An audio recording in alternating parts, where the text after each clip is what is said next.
Indian cultural પ્રેસમાં આપ સૌનું હાર્દિક સ્વાગત છે। સમાચાર છે કે ખંભાતના દરિયાકાંઠે શરૂ અને પારસ પીપળાના રોપાઓનું વાવેતર કરી મતદાન જાગૃતિ અભિયાન હાથ ધરાયું।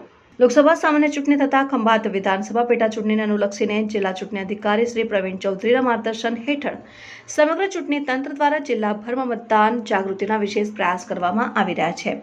જિલ્લામાં વધુમાં વધુ મતદારો પોતાની મતાધિકારનો ઉપયોગ કરે તે માટે મતદાર જાગૃતિ અભિયાન અંતર્ગત ખંભાત વિધાનસભા મત વિસ્તારમાં ઇકો ફ્રેન્ડલી વાતાવરણ ઊભું કરીને મતદાન જાગૃતિ અભિયાન હાથ ધરાયું। ખંભાત વિધાનસભા મત વિસ્તારમાં મદદનીશ ચૂંટણી અધિકારી શ્રી કુંજલ શાહ દ્વારા ખંભાતના દરિયાકાંઠે ડંકા વિસ્તારમાં મતદાર જાગૃતિ અભિયાન અંતર્ગત શરૂ અને પારસ પીપળાના રોપાઓનું વાવેતર કરવામાં આવ્યું હતું, જેમાં વોટ ફોર ખંભાત થીમ પર રોપાઓનું વાવેતર કરવામાં આવ્યું અને ખંભાતના મતદારોને મતદાન કરવા જાગૃત કરવામાં આવ્યા હતા। આમ ખંભાત વિધાનસભાની ચૂંટણીમાં મહત્તમ મતદાન થાય તે માટે મતદાન જાગૃતિના વિવિધ કાર્યક્રમો હાથ ધરવામાં આવી રહ્યા છે।